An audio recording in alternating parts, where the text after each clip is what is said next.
The point of federally run Native American boarding schools was to destroy indigenous cultures. Kill the Indian, save the man. That was federal policy. And Christians, including the Catholic Church, ran these schools. Now, a Catholic school in Oklahoma is arguing that it's okay to utilize public dollars to fund religion. Let's unpack this a bit more. On April 7th, 4 Native American organizations filed an amicus brief to the Supreme Court.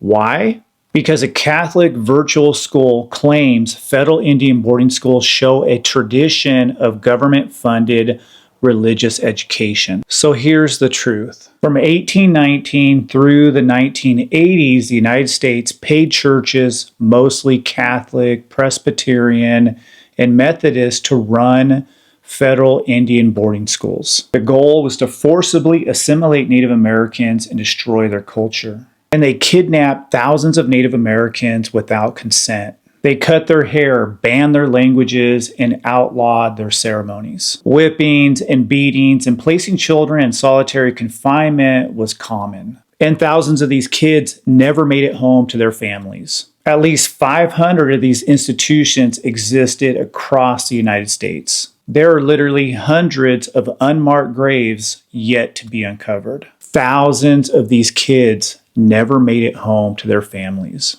The churches weren't teaching reading and math. They were erasing Native culture, and that was paid for with tax dollars. It's federally funded genocide, and that violates the very First Amendment the church now hide behind. The brief points out a huge difference here.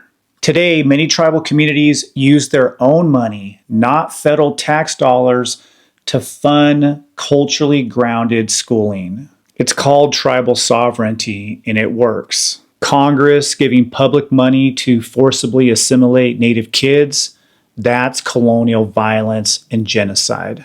Native communities are still healing from these federally run schools. They're revitalizing their languages and cultures, repatriating remains, and fighting historical trauma. Using that nightmare as a legal green light for public-funded evangelism disrespects survivors and victims of these boarding schools. Share this, tag the Supreme Court, and tell Oklahoma that genocide isn't a precedent. And as always, let me know your thoughts in the comment section.